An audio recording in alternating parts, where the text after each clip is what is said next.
नमस्कार, India voice देख रहे हैं आप। आपके साथ मैं हूं बबीता। इस वक्त की बड़ी खबर दिल्ली से आ रही है, जहां नुपुर शर्मा की याचिका पर सुप्रीम कोर्ट में सुनवाई। पैगंबर मोहम्मद पर नुपुर की टिप्पणी पर सुप्रीम कोर्ट सख्त। नुपुर को पूरे देश से माफी मांगनी चाहिए, ऐसा कहना है सुप्रीम कोर्ट का। टीवी पर आकर नुपुर शर्मा को माफी मांगनी चाहिए, सुप्रीम कोर्ट की तरफ से ये कहा गया है।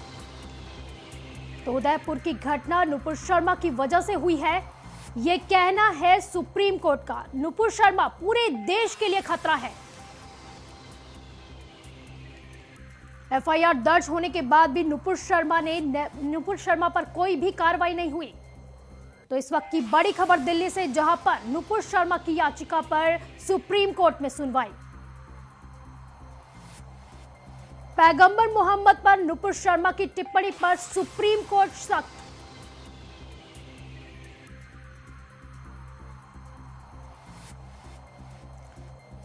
तो आज सुप्रीम कोर्ट में सुनवाई है।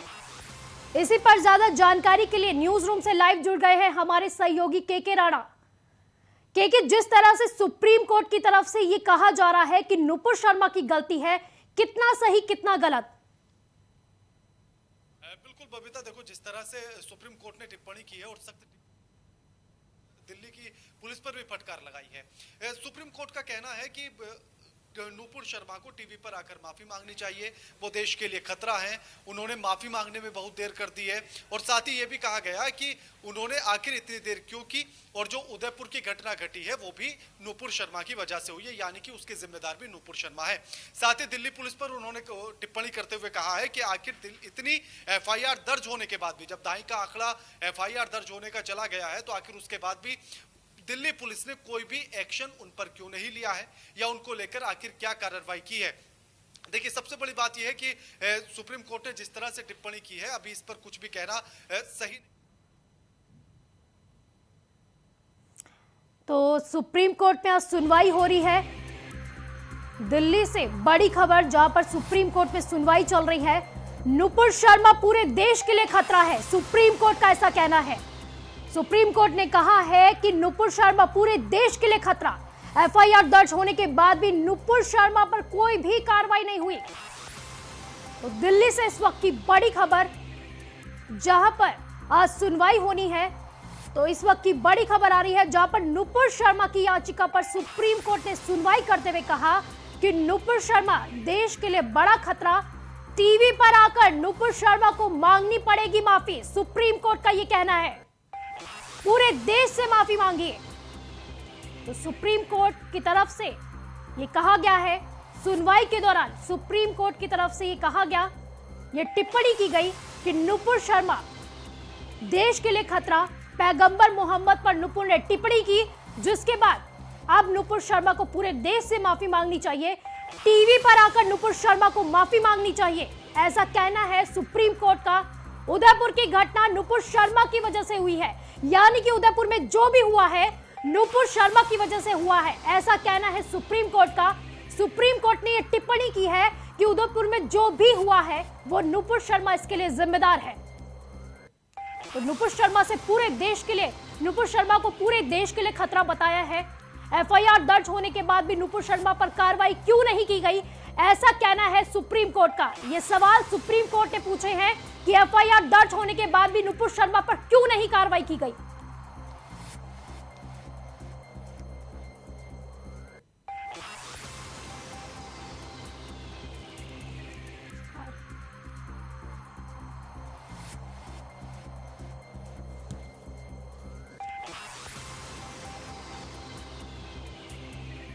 तो टीवी पर आकर नुपुर शर्मा को माफी मांगनी चाहिए, ऐसा कहना है सुप्रीम कोर्ट का।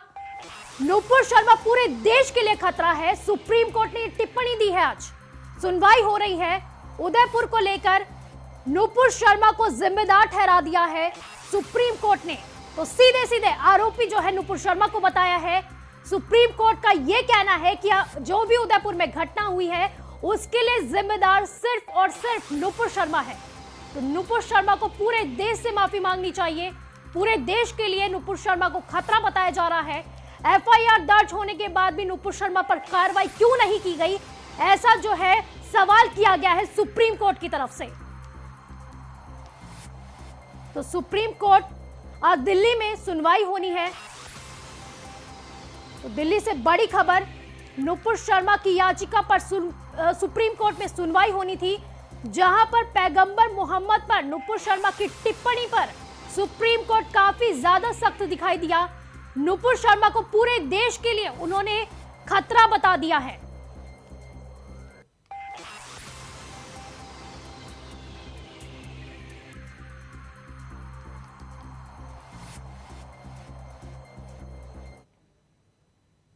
आज यूपी के पूर्व सीएम और सपा अध्यक्ष अखिलेश यादव का जन्मदिन है, जिसको लेकर सीएम योगी ने ट्वीट कर उनको बधाई दी है। सीएम ने लिखा कि उत्तर प्रदेश के पूर्व मुख्यमंत्री श्री अखिलेश यादव जी को जन्मदिन की हार्दिक शुभकामनाएं। तो सोशल मीडिया पर आज ट्वीट किया गया है सीएम योगी आदित्यनाथ द्वारा। आज अखिलेश यादव का जन्मदिन है, उनका बर्थडे है, जिसको लेकर आज ट्विटर पर ट्वीट करते हुए सीएम योगी ने अखिलेश यादव को जन्मदिन की हार्दिक शुभकामनाएं दी।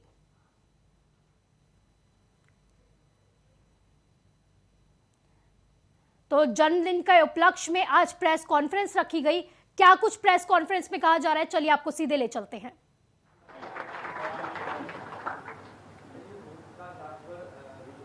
मैंने कहा कि आज इस विषय के अलावा कुछ नहीं, अगर आप लैपटॉप पे बात करना चाहें तो मैं कर सकता हूँ। लैपटॉप पे साइकिल का झंडा नहीं है, अगर ऑन करोगे तो नेताजी हमें दिखाई देंगे।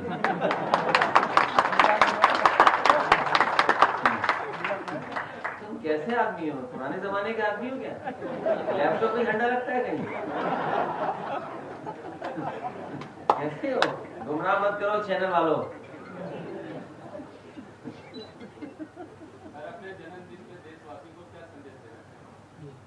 मैं जन्मदिन नहीं मनाता हूँ और जो जन्मदिन मनाते हैं वो याद करते हैं उनका एक साल और कम हो गया। चलिए, बहुत धन्यवाद। Okay, thank you.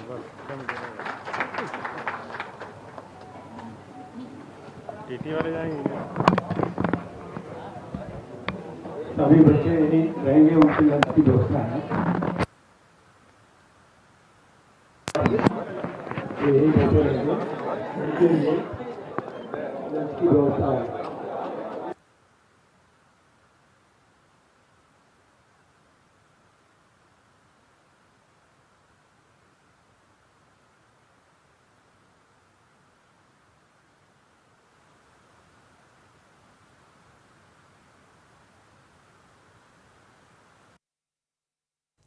तो आज सपा अध्यक्ष अखिलेश यादव का जन्मदिन है, जिसे लेकर लखनऊ में आज प्रेस कॉन्फ्रेंस की गई। सपा अध्यक्ष अखिलेश यादव के जन्मदिन पे आज प्रेस कॉन्फ्रेंस हुई, जहां पर उन्होंने हास्य तरीके से अपनी बात रखी। मजाकिया तौर पर उन्होंने अपनी बात रखते हुए कहा कि मैं कभी भी अपना जन्मदिन नहीं मनाता हूं, क्योंकि जन्मदिन मनाने से एक साल और ज्यादा कम हो जाता है। तो उन्होंने बड़ी ही हास्य तरीके से अपनी बातों को रखा, प्रेस कॉन्फ्रेंस की गई। इसी के साथ ही आपको ये भी बता देते हैं कि सीएम योगी आदित्यनाथ ने आज अखिलेश यादव के जन्मदिन पर उनको हार्दिक शुभकामनाएं दी है। इसको लेकर उन्होंने सोशल मीडिया पर, ट्विटर पर जो है आज उनके लिए ट्वीट किया और उनको जन्मदिन की हार्दिक शुभकामनाएं दी। तो प्रेस कॉन्फ्रेंस आप देख रहे हैं, जहां पर आज लखनऊ में प्रेस कॉन्फ्रेंस हुई। अखिलेश यादव मौजूद रहे, जन्मदिन की बधाई उनको दी गई। साथ ही साथ वो काफ़ी हास्य तरीके से अपनी बातों को रख रहे थे, काफ़ी ठिठोलियाँ कर रहे थे और साथ ही उन्होंने ये कहा कि जन्मदिन मैं कभी मनाता नहीं हूँ। तो जन्मदिन के उपलक्ष्य पर आज मेधावी जितने भी स्टूडेंट्स होंगे उनको लैपटॉप बांटा जाएगा। वही 2 दिनों के दौरे पर गोरखपुर पहुंचे हैं सीएम योगी आदित्यनाथ, जहां मुख्यमंत्री योगी आदित्यनाथ ने गोरखनाथ मंदिर में जनता दरबार लगाया। मंदिर के हिंदू सेवा आश्रम और यात्री निवास में अपनी फरियाद लेकर पहुंचे थे लोग। करीब 400 लोगों की सीएम ने एक एक करके समस्याएं सुनी और उन्हें कार्रवाई और मदद का भरोसा भी दिलाया। साथ ही सीएम योगी आदित्यनाथ ने अधिकारियों को समस्या के तुरंत निस्तारण का निर्देश भी जारी किया। कुछ लोगों ने इलाज के लिए सरकारी मदद की गुहार भी लगाई। सीएम ने कहा कि रुपयों की कमी से किसी का भी इलाज नहीं रुकेगा।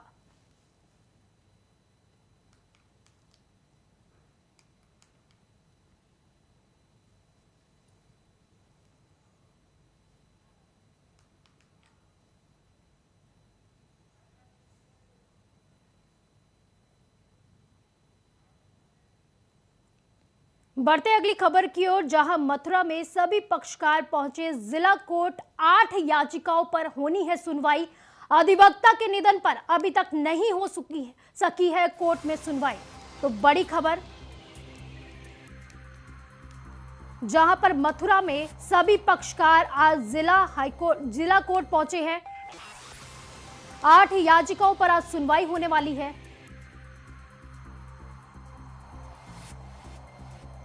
अधिवक्ता के निधन पर अभी तक नहीं हो सकी है कोर्ट में सुनवाई। तो सभी पक्षकार आज जिला कोर्ट पहुंच गए हैं। मथुरा से बड़ी खबर आ रही है, जहां पर सभी पक्षकार जिला कोर्ट पहुंचे हैं। 8 याचिकाओं पर आज सुनवाई होनी है जिला कोर्ट में। हमने माननीय न्यायालय में सिविल कोर्ट में पिछली बार जो प्रार्थना पत्र दिए थे उन पर आज 1 जुलाई को सुनवाई होनी है। हमने पहली बार प्रार्थना पत्र दिया था कि यहाँ कोर्ट कमिश्नर नियुक्त करने की मांग की थी। उसके बाद हमने वहाँ लड्डू गोपाल जी के अभिषेक के लिए प्रार्थना पत्र दिया था। फिर हमने वहाँ जो कान्हा का जन्म हुआ था, उसको कथित ईदगाह कहते हैं, उस स्थान को शुद्ध करने के लिए हमने गंगा जमुना जल से उसे धोने के लिए प्रार्थना पत्र दिया था। और एक प्रार्थना पत्र हमने दिया था कि वहाँ जो तेज़ आवाज़ में जो अजान करते हैं ये लोग, तो बिना माइक के अजान करने के लिए हमने प्रार्थना पत्र दिया था, क्योंकि तेज़ आवाज़ से लोग परेशान हो जाते हैं। और इस तरह हमारे आज प्रार्थना पत्रों में सुनवाई होनी है। ये तमाम मुकदमे जो आज लगे हुए सिविल जज सीनियर डिवीज़न में, उनकी आज सुनवाई होनी है। और जैसे ही माननीय न्यायालय में काम शुरू होगा, हम लोग अब उस सुनवाई में हाजिर होंगे। करीब करीब जितने मुकदमे हैं सब में एक ही बात है, और वो निराधार है, इलीगल है इनका मानना। इनका कहना भी निराधार है, कोई आधार नहीं है।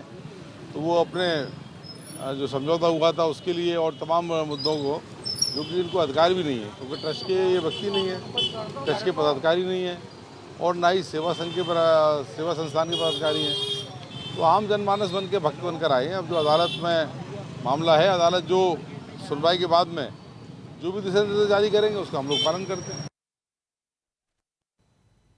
इसी पर ज्यादा जानकारी के लिए हमारे साथ हमारे सहयोगी जुड़ चुके हैं, मनोहर पटेल। मनोहर, क्या है पूरी खबर?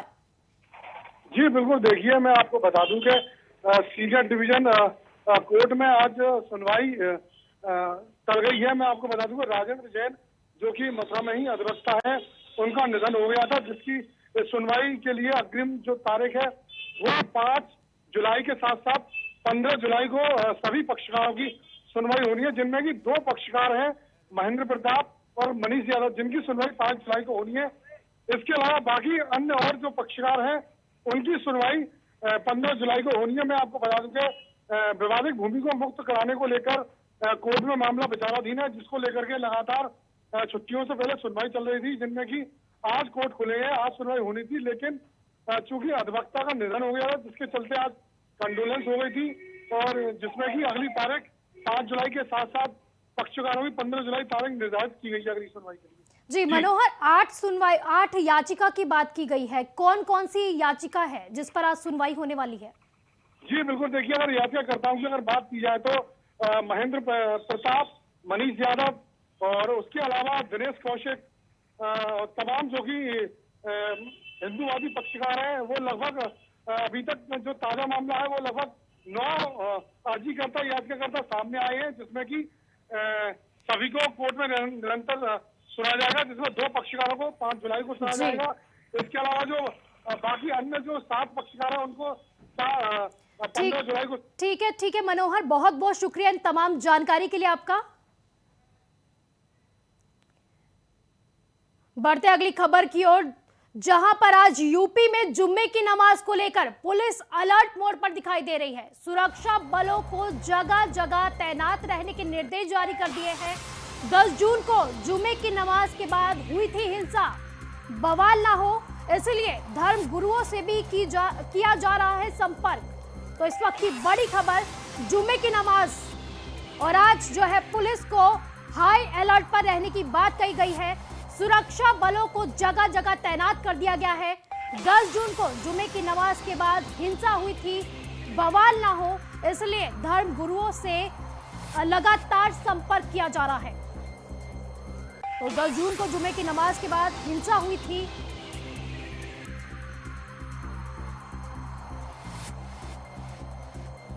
तो इसी पर ज्यादा जानकारी के लिए हमारे साथ न्यूज रूम से लाइव जुड़ गए हैं के राणा। के जुमे की नमाज के दिन बवाल हुआ था और अब फिर से पुलिस को हाई अलर्ट पर कर दिया गया है, क्या कुछ जानकारी?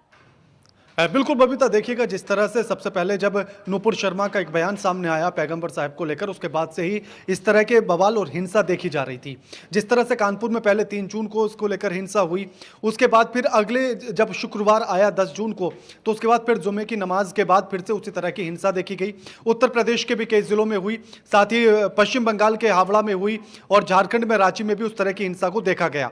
उसके बाद से ही पुलिस प्रशासन और सरकार लगातार एक्टिव नजर आए, अलर्ट मोड पर नजर आए। जब जब उसके बाद जुमा आया तो उसके बाद पुलिस को एक्टिव कर दिया गया। आपने देखा होगा कि जब 10 तारीख के बाद 17 तारीख को फिर से जुमा आया तो उसके बाद पुलिसकर्मी खड़े हुए नजर आए मस्जिदों के बाहर, और जो नमाजी अंदर से बाहर नमाज पढ़ने के बाद आ रहे थे उन सभी को गुलाब का फूल देते हुए नजर आए, ताकि एक संदेश दिया गया कि हम भाईचारा बनाना चाहते हैं। सरकार और प्रशासन भाईचारे की अपील कर रही थी और जो सौहार्द है, जो भाईचारे का सौहार्द है, उसको बनाए रखने की अपील की जा रही थी। लगातार धर्मगुरुओं से भी संपर्क किया जा रहा था कि आप भी इस बात को लेकर अपील करें कि किसी भी तरह की हिंसा ना हो, क्योंकि हिंसा किसी भी मुद्दे का हल नहीं हो सकता है, या हिंसा के आधार पर कभी भी कोई भी परिणाम सामने बेहतर तरीके से नहीं लाए जा सकते हैं। सिर्फ या तो रिश्तों को खराब किया जा सकता है, या भाईचारे को खराब किया जा सकता है, या माहौल को बिगाड़ा जा सकता है। उसी के बाद जब 10 तारीख को यह हिंसा हुई और उसके बाद वाराणसी में जिस तरह से चीजें देखी गई, उसके बाद वाराणसी में जो उसका मास्टरमाइंड था जावेद पंप, उसके घर पर बुलडोजर की कार्रवाई हुई। साथ ही उसके जो जिस तरह से कनेक्शन लगातार जांच में निकलकर सामने आ रहे हैं, उन चीजों को देखा गया। उसके बाद फिर अगली बार जब अलर्ट मोड पर पुलिस प्रशासन रहा तो कोई भी घटना इस तरह की नहीं देखी गई।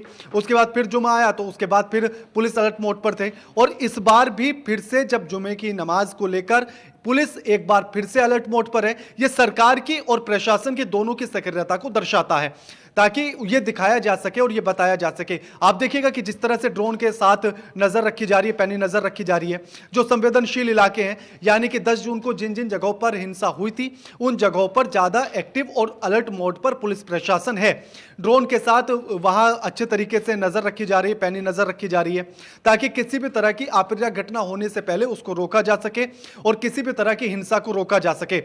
क्योंकि उत्तर प्रदेश के माहौल को बनाकर रखना है, विविधता भरा प्रदेश है। यूं कहा जा सकता है कि अगर आपको हिंदुस्तान के एक छोटे से हिंदुस्तान के भी दर्शन करने हो तो आप उत्तर प्रदेश आ जाइए, आपको पूरा हिंदुस्तान वहां मिल जाएगा। सभी धर्म, सभी जाति, सभी वर्ग एक साथ बिल्कुल हिंदुस्तान की तरह से रहते हैं, यानी कि हिंदुस्तान का एक छोटा रूप उत्तर प्रदेश में देखा जा सकता है। इसीलिए उत्तर प्रदेश को संभालना बड़ा जरूरी है। सरकार जिस तरह से एक्टिव इसको लेकर नजर आ रही है, और जिस तरह से पिछले 2 जुमे और आज का जुमा जिस तरह से एक्टिव नजर आ रही है, और जिस तरह से इसको लेकर पुलिस प्रशासन को सख्त आदेश दिए गए हैं और पुलिस प्रशासन भी जिस तरह से एक्टिव नजर आ रहा है, ये पुलिस प्रशासन और सरकार की सक्रियता को दर्शाता है और इस बात को दर्शाता है कि हम भाईचारा चाहते हैं, हम शांति चाहते हैं, और शांति की अपील लगातार की जा रही है। उसी के तहत इस बार के जुमे को भी पुलिस को अलर्ट मोड पर रखा गया है। बबीता जी, जिस तरह से के देखा जाता है, क्योंकि सरकार की तरफ से क्या दिशा निर्देश दिए गए हैं, कितने लोगों को इजाजत दी गई है कि वो नमाज पढ़ेंगे, क्योंकि पिछली बार की अगर बात कर ली जाए, क्योंकि पिछली बार भी सरकार ने ये जो है लोगों को इजाजत दी थी कि इतनी संख्या में ही लोग जो है वहां पे इकट्ठा हो, लेकिन कई बार देखा गया है कि भीड़ इकट्ठा हो जाती है। तो इस बार सरकार ने इस पर क्या सख्त निर्देश जारी किए हैं? देखिए, पिछली बार का अगर जिक्र करें तो पिछली बार 4 से 5 लोगों को एक बार मस्जिद में जाकर नमाज पढ़ने की इजाजत दी गई थी, जो लास्ट में सबसे अंतिम फैसला जो इसको लेकर आया था, जो निर्णय लिया गया था। इस बार भी ये लगा, जिन जो बेहद संवेदनशील इलाके हैं उन जगहों पर इस तरह की चीजें रखी गई हैं, बाकी सभी जगह पर सामान्य चीजें हैं, यानी कि जितने लोग अक्सर जाते हैं या जुमे के दिन जितने लोग जाकर नमाज पढ़ते हैं वो जाकर पढ़ सकते हैं। बस सिर्फ एक अपील प्रशासन की है कि आप भाईचारे को बनाए रखें। जो तस्वीरें हमने 3 जून को देखी हैं, या जो तस्वीरें उसके बाद हमने 10 जून को देखी है, उस तरह की तस्वीरें फिर से नहीं बननी चाहिए, उनकी पुनरावृत्ति नहीं होनी चाहिए। बिल्कुल उस तरह की तस्वीरें बिल्कुल दोबारा नहीं बननी चाहिए, जिसके लिए अब सरकार भी सख्त है, दिशा निर्देश दे दी गए हैं, पुलिस को चप्पे चप्पे पर निगरानी रखने के लिए कहा गया है। आपका बहुत बहुत शुक्रिया तमाम जानकारी के लिए आपका के। तो बढ़ते अगली खबर की ओर, जहां 2 दिवसीय दौरे पर गोरखपुर पहुंचे हैं मुख्यमंत्री योगी आदित्यनाथ। शुक्रवार को बीआरडी मेडिकल कॉलेज से संचारी रोग नियंत्रण एवं दस्तक अभियान का शुभारंभ किया। इसके साथ ही विशेष संचारी अभियान की रैली को हरी झंडी दिखाकर रवाना भी किया गया।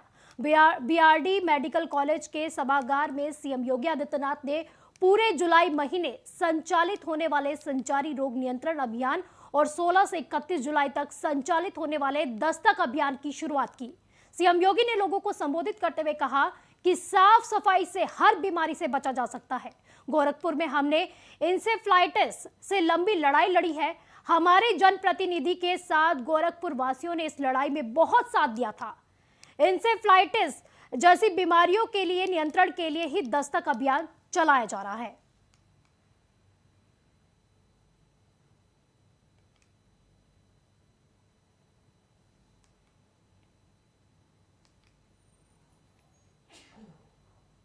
अगली बड़ी खबर लखनऊ से आ रही है, जहां पर जुलाई और अगस्त में बूथ सशक्तिकरण अभियान चलाएगी बीजेपी। हर लोकसभा क्षेत्र में 80 लोगों की विशेष टीम होगी तैयार। 2019 में 1,63,000 बूथों पे 1,23,000 बूथ पर बीजेपी को मिली थी जीत। अब बूथों की संख्या 1,73,000 हुई है। अब बूथ पर लाभार्थी सम्मेलन के साथ ही अन्य कार्यक्रम भी चलाए जाएंगे। सभी लोकसभा प्रभारी और संयोजक रहेंगे सक्रिय। तो बड़ी खबर, बूथों की संख्या 1,73,000 हुई। अब बूथ पर लाभार्थी सम्मेलन के साथ अन्य कार्यक्रम भी चलाए जाएंगे। तो बड़ी खबर आ रही है लखनऊ से, जहां जुलाई और अगस्त सभी लोकसभा प्रभारी और संयोजक रहेंगे इस पर सक्रिय। वहीं सिद्धार्थनगर भारतीय कस्टम की बड़ी लापरवाही सामने आई है। बिना जांच के सामान सहित ट्रक हुआ नेपाल पार। बड़ी खबर आ रही है, जहां पर आज जो है सिद्धार्थनगर से बड़ी खबर, भारतीय कस्टम की बड़ी लापरवाही सामने आई है। बिना जांच के सामान सहित नेपाल पार हुआ ट्रक। बड़ी खबर सिद्धार्थनगर से, जहां पर अधिकारियों की लापरवाही देखने के लिए मिली। अधिकारियों ने शंका होने पर भी ट्रक की जांच। कृष्णानगर नेपाल भंसार ने लगाया 200% तक जुर्माना। इंडो नेपाल बॉर्डर के बड़नी कृष्णानगर कस्टम का मामला है ये।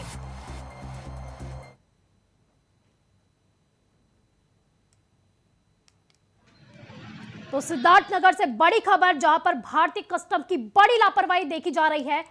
बिना जांच के सामान सहित ट्रक को नेपाल पार करवा दिया गया। अधिकारियों ने शंका होने पर ट्रक की जांच की। कृष्णानगर नेपाल भंसार ने 200% तक इस पर जुर्माना लगाया है। इंडो नेपाल बॉर्डर के बड़नी कृष्णानगर कस्टम का यह मामला सामने आया है। तो बड़ी खबर, ये ट्रक जो आया था इंडिया से, इसमें जो है सैनिटरी का जो सामान है, कमोड, पेडिस्टल, पैन, ऐसा सामान था। इसमें जो उन्होंने घोषणा किया था उसमें उसको हमने उसको आशंका करके हमने उसमें कमोड होने का आशंका किया था और सब सामान को उतारा और देखा। इस बुलेटिन में फिलहाल के लिए बस इतना ही। आप देखते रहिए इंडिया वॉइस। नमस्कार।